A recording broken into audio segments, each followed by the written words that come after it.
Estimados amigos de Mario Segura, del Sol del Sur, Tampico.com, pues ya estamos de nueva cuenta con ustedes. Y bueno, ahora sí que la promesa pues estaba por ahí.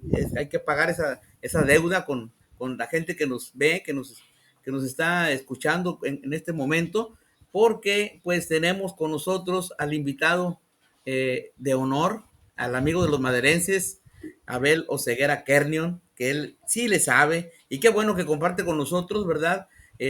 Toda esta información que tiene que ver con la economía mundial y ahora esto que estamos viendo evolucionando sobre cómo se mueve en Europa, en Rusia, en China y cómo viene a caer a México, cómo nos afecta.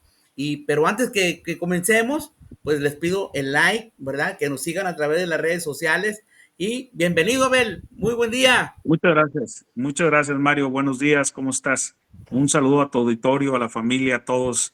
Me da muchísimo gusto volver a estar en tu espacio. Oye, cada vez que dices saludos a la familia, me dan ganas de decir, y que viva la familia, porque yo siempre digo así a mis amigos, en los mensajes y todo, y después al terminar cierro diciendo, y que viva la familia. Eso es importante. Gracias que Es me lo que la familia, recuerdas. claro, es que la familia es la base de la sociedad, Mario, la unidad. Yo sé que hay familias fragmentadas y precisamente, fíjate qué interesante, cómo una cosa lleva a otra. La gente piensa que la fragmentación familiar es la causa de estos jóvenes que luego caen en problemas de adicciones o en jóvenes que se dedican a negocios que no son legales, vamos a decirlo de esta manera, se suman a filas de delincuentes. Y la gente luego dice, es la falta de la integración familiar.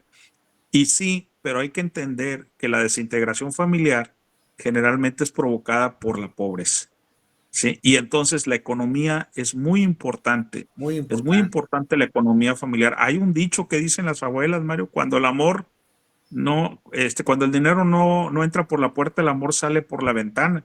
Y cuando los padres y la madre trabajan fuerte, le echan todas las ganas y los hijos no alcanzan a recibir lo mínimo necesario para educarse, para su salud, para vivir de una forma, si no tú quieres decir holgada, pero una forma, vamos a decirlo, moralmente correcta o honorable, vamos a decirlo, de una forma honorable, digna. Yo creo la palabra es digna. Una vida digna, Mario, la merece todo mexicano, todo ser humano. Y cuando no entra ese dinero a la familia, aún así se esfuercen el padre y la madre, el hijo crece con una cosa en la mente: ser honesto no paga.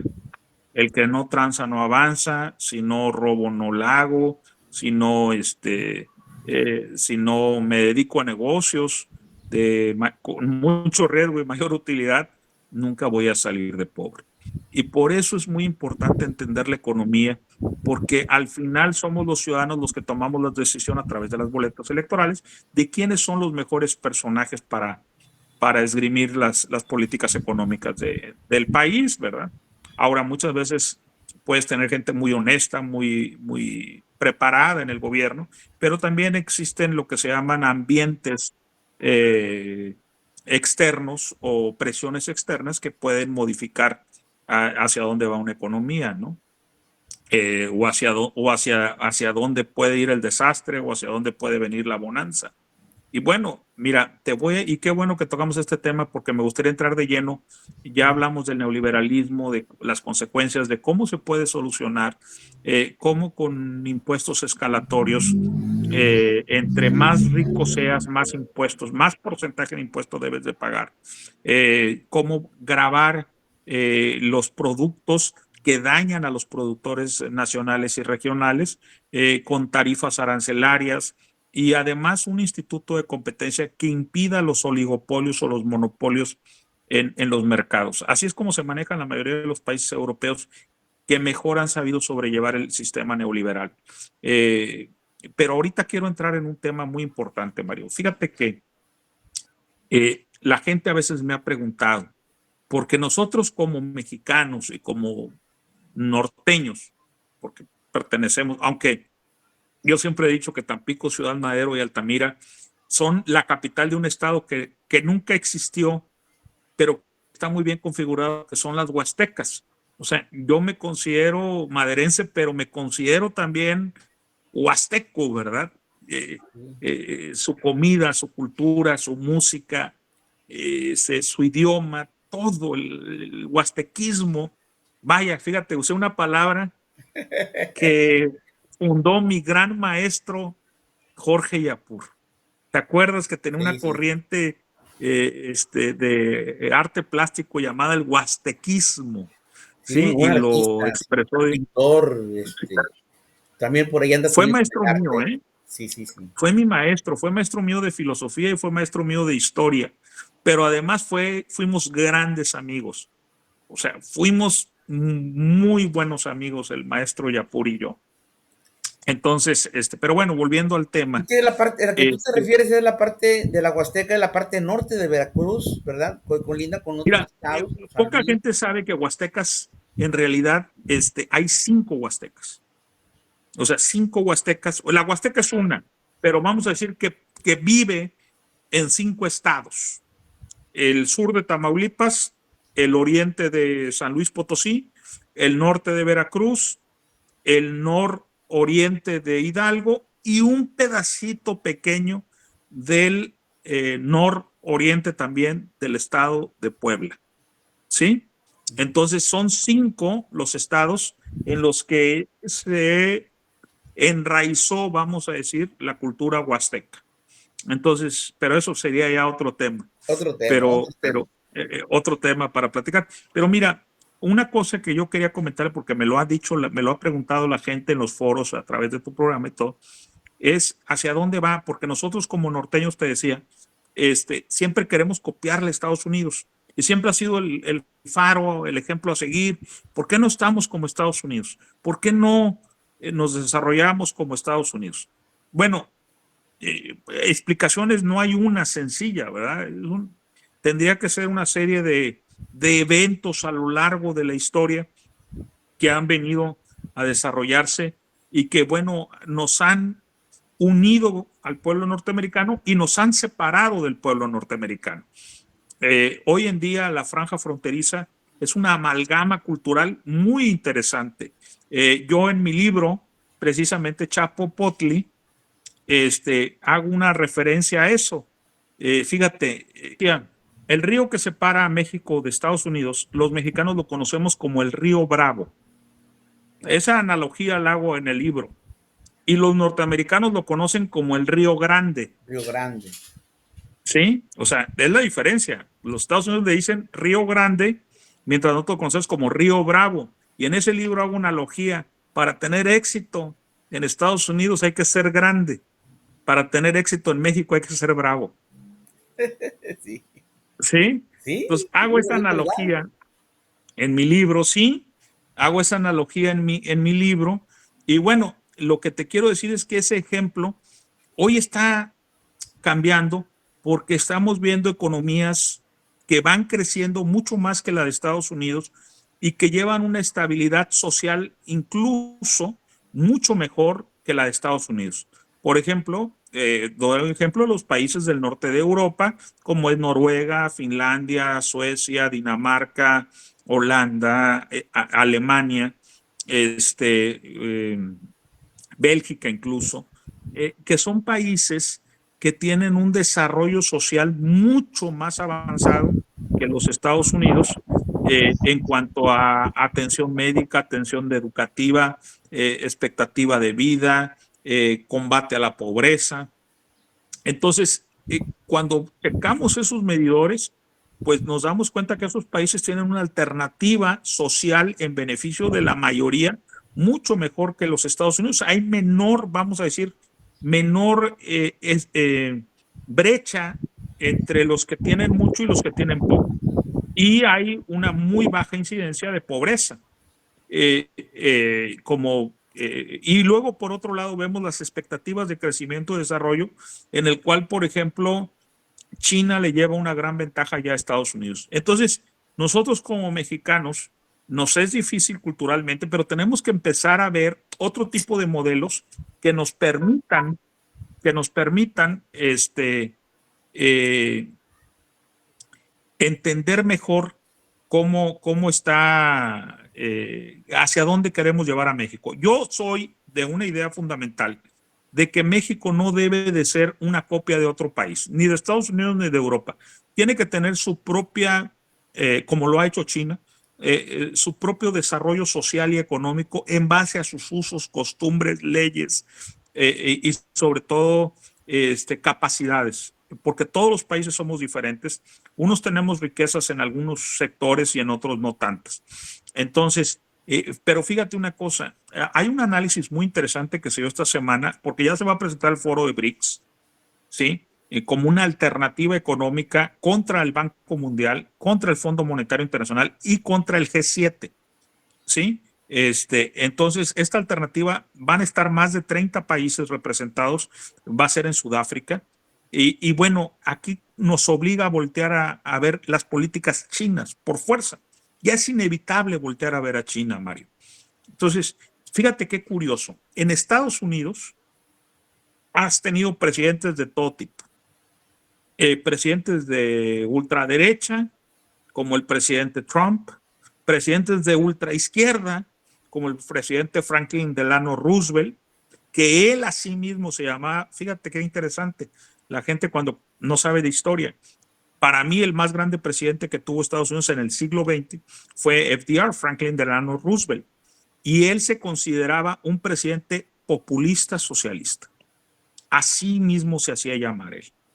¿Sí? Porque, y él fue el que hizo las leyes laborales de Estados Unidos, el que hizo las leyes antimonopolio y el que pudo hacer que la economía de Estados Unidos saliera del estancamiento después de la crisis de 1929. Él llega a la presidencia de los Estados Unidos en 1933 y hasta que fallece durante la Segunda Guerra Mundial. Pero a lo que voy es a esto, Mario. Estados Unidos ha tenido todo tipo de presidentes, pero hay algo que Estados Unidos no ha cambiado, ni su política doméstica, ni su política exterior. Así llegue Trump, llegue Obama, llegue Clinton, llegue Bush, llegue Reagan, llegue el otro Bush, llegue Nixon, la política externa de los Estados Unidos no ha cambiado y la política interna tampoco. En cambio, China, por ejemplo, China ha sido regida por un único partido por los últimos 75, 80 años, Mario, que es el Partido Comunista. Sin embargo, aunque ha sido regida por una, vamos a decir, una dictadura partidaria muy parecida a lo que fue el PRI en México, su política doméstica e internacional han ido cambiando de una manera extraordinaria. Entonces, fíjate, por ejemplo, en el caso del Partido Comunista, está integrado por 100 millones de representantes. Acuérdate que China es un país enorme, pero el Politburó está integrado, o el Partido Comunista, más bien no el Politburó, está integrado por 100 millones de miembros. Entonces, aunque siempre gana el Partido Comunista, sí tienen una representación democrática muy interesante en beneficio de la mayoría. Por eso, aunque ves el régimen de un solo partido, en realidad los cambios necesarios para el desarrollo de China, tanto económico como social y político, sí ha ido cambiando. En cambio, Estados Unidos, que tiene una democracia muy sólida, que ha tenido muchas alternancias, no cambia esa política. Ahora, la pregunta es ¿por qué, Mario? ¿Por qué no cambia la política en Estados Unidos y en China sí? Tiene una razón muy interesante que vale la pena analizar, ¿sí? Y sobre todo ahora que vienen las elecciones. ¿Por qué en Estados Unidos los grandes capitales, las grandes corporaciones, los grandes ricos no tienen límite, como lo tuvieron en algún tiempo, para financiar a los candidatos? Entonces, de esa manera, los candidatos que llegan al poder no llegan al poder al servicio de sus votantes o de sus electores, sino al servicio del poder de quienes financian sus campañas. ¿Sí? Entonces, esos que se le conoce como establishment, ¿sí? En Estados Unidos, ellos no permiten esos cambios y porque ellos son los que mandan. En cambio, en China han sabido separar el poder político del poder económico. Los grandes empresarios no mandan. ¿Qué pasó con el empresario este chino que era dueño de Alibaba y que era el hombre más rico de China? Le quitaron todo, ¿sí? Y lo resetearon. Le dijeron, ¿quieres volver a jugar? Puedes volver a jugar, pero bajo estas reglas. Cuando Benjamin Franklin, Washington, Hancock, Jefferson, todos estos insurgentes norteamericanos que lucharon por su independencia y que dejaron redactado un acta, que es el acta de independencia, la Carta Magna, etcétera, etcétera, la Constitución de los Estados Unidos, que es una especie de Carta Magna. Ellos tenían muy claro la separación de poderes hasta donde ellos lo creían conveniente, que es el ejecutivo, el legislativo y el judicial, ¿sí? Pero no dejaron fuera un cuarto y quinto poder, que es la prensa, pero a su vez el poder del dinero, ¿sí? Y en China sí lo tuvieron muy claro porque aprendieron del error norteamericano. Y en China sí tienen completamente separado el poder político del poder económico. Es más, el poder político está por encima del poder económico. ¿Por qué? Porque las empresas están diseñadas para ganar dinero, no para hacer que la sociedad sea más justa. Y con ese afán de ganar dinero porque están en bolsa, porque tienen que cumplir con el trimestre o tienen que cumplir con el semestre o con la anualidad, les importa poco no pagar buenos empleos, les importa poco cerrar sus fábricas e irse a donde paguen menos, a donde no tengan vamos a decir, las reglas ecológicas que tengan que cumplir, todo en afán de las utilidades. En cambio, en China no se practica esto, ¿verdad? En China sí hay una preocupación real por el desarrollo social de los trabajadores.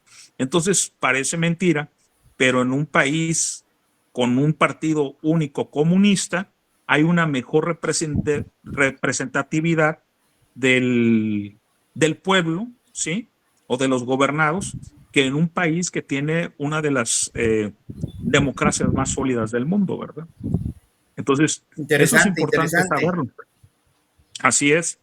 China tiene una economía mixta en la cual el 70%, 65% de las empresas son propiedad del gobierno. El resto son privadas. Y hay muchas de estas 65 que de alguna manera tienen dinero privado y dinero de gobierno también. O sea, esto se llama una economía mixta. Así la tenía México en los 50, 60, 70 y hasta que llegó el presidente Salinas, que privatizó toda la industria paraestatal. Pero México transitó de una economía mixta a una economía totalmente neoliberal, mientras que China transitó de una economía comunista a una economía mixta. Y esa es la diferencia. Estados Unidos no tiene una economía mixta, salvo en ciertos sectores que les interesa, como el sector de generación eléctrica, por ejemplo, en los casos de energía nuclear y cosas así. Ahí sí. Pero lo demás lo deja totalmente libre. Entonces, hay que entender muy bien esto, Mario, hacia dónde vamos a llevar. Hay, por ejemplo, mucha gente que dice, es que los partidos políticos no deberían de recibir financiamiento del gobierno. Yo creo que debería, pero al revés, no deberían de recibir dinero privado los partidos en México. ¿Por qué razón? Porque entonces corremos el riesgo de que pase lo que en Estados Unidos, que los políticos estén al servicio como pasa, de los que pagan las campañas, ¿sí? Entonces, ¿qué pasa cuando un político recibe dinero de una empresa, de dos empresas, de la que sea, o de un multimillonario? Pues el compromiso es con él, no con los que votaron por él, y él va a ver en beneficio de esa persona, no de los electores. Sí, en Europa es diferente. En Europa no se permite ese involucramiento, sobre todo en Francia, y por eso tienen una democracia mucho más allegada hacia el pueblo, porque no hay dinero privado, o hay un dinero muy acotado privado. O sea, puedes, por decirte, dar un ejemplo, a lo mejor puedes aportar, pero nadie puede aportar más de 1,000 euros a una campaña. Entonces, si necesitas dinero, y además hay topes de campaña muy bien establecidos. Aquí la verdad es que nosotros tenemos que ir generando estas políticas económicas y políticas de desarrollo electoral en México apegadas a las costumbres mexicanas y no copiadas de otros países que en apariencia les va bien, pero de fondo no están tan bien. Ok, muy bien. Yo veo ahorita en el movimiento mundial, se va viendo la economía de Rusia con la de China, y esto va a caer de alguna manera a México, ¿no? Va a impactar, o viene ya impactando. Desde que quitó Rusia el petróleo a unos países que ya no los quiso surtir, y que Estados Unidos quería y que no pudo, y bueno, todo eso ha hecho un movimiento en las economías, ¿no? Sí, obviamente, mira, para empezar se disparó el precio del petróleo, ¿verdad? Fíjate que aquí hay una cosa curiosa, porque algunos amigos defensores de la 4T dicen, es que la refinería le va a salir al presidente gratis, porque el precio del petróleo subió tanto que con esos excedentes petroleros pueden, pero no es así, Mario, no es así de fácil. Te voy a decir por qué. Porque seguimos, el presidente cuando está construyendo esta refinería, que yo creo que sí era necesaria, o sea, no puedes construir un país si no tienes cierta soberanía energética, y en eso le concedo toda la razón al presidente. No puedes tener una, eh, un balance de esa manera, porque aún somos grandes importadores de gasolina. Entonces, al subir el petróleo, sube tu ingreso del crudo que vendes, pero también sube tu gasto de las gasolinas que importas. Entonces se compensa una cosa con otra, sales casi tablas. Entonces, así es que, ¿qué tanto benefició, perjudicó esto a México? Bueno, en el caso de la importación de las gasolinas beneficia porque el dólar está barato.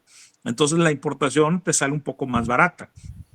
Pero bueno, son temas que se tienen que analizar más al mediano y largo plazo, porque de entrada todavía es muy pronto para hacer un análisis cuantitativo o cualitativo de qué tanto benefició o perjudicó esto. Lo que sí es cierto es que hay un reacomodo mundial por sus intereses y por la economía que va de la mano de la guerra de Ucrania, ¿verdad?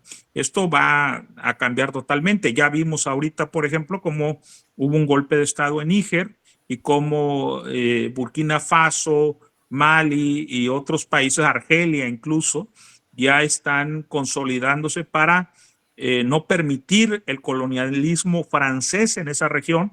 Estados Unidos y la OTAN están ya planeando una especie de guerra entre países africanos, y por eso es importantísimo, Mario, seguir de cerca la cumbre BRICS que se va a dar próximamente en África, en Sudáfrica.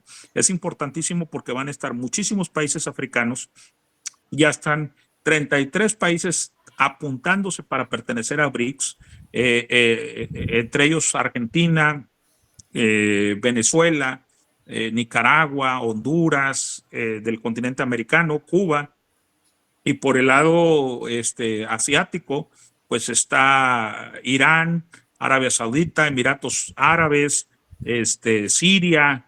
Ya hay muchos países apuntados para entrar a ese bloque económico. Yo te hago una referencia. Ahorita el bloque de BRICS es Brasil, Rusia, China, India y Sudáfrica. Son 5. Bueno, el PIB de esos 5 países, donde pues Sudáfrica no pinta tanto, ¿verdad?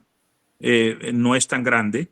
El PIB de ese 5 países es superior al PIB del G7, donde está Alemania, Japón, Estados Unidos y Gran Bretaña y Francia. O sea, ya superaron el PIB, el BRICS al G7. Y esto es muy interesante, Mario. Pues si se suman estos países, ya estamos hablando de una gran mayoría de población mundial con un PIB mucho más poderoso que el que puede ejercer Gran Bretaña, Estados Unidos, Japón y Alemania, ¿verdad? Francia. Y bueno, este conflicto en Níger te habla de una situación también económica deplorable para Níger.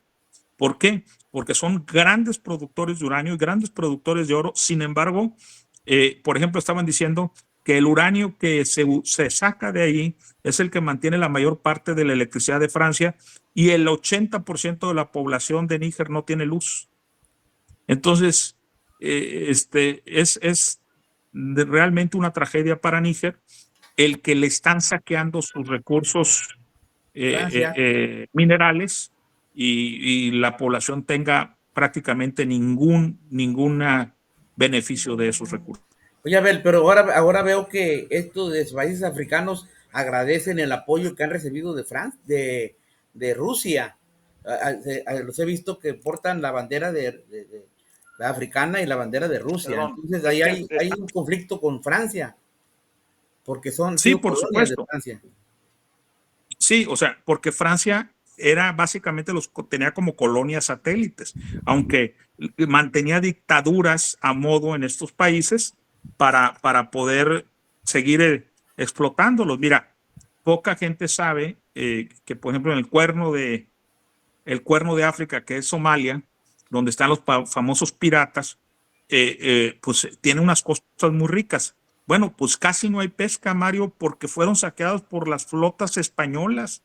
O sea, las flotas pesqueras españolas barrieron con la vida marina de las costas de Somalia y así barren con muchas costas. O sea, los países europeos siguen, no pasa que lo vemos alejado nosotros de aquí de América, pero muchos países africanos siguen bajo el yugo colonial de algunos países europeos. Esa es una realidad y entre ellos, bueno, está Níger, ¿sí? Que acaba de lograr a base de un golpe de Estado deponer a los gobiernos que había impuestos desde Europa, sobre todo desde Francia, ¿verdad?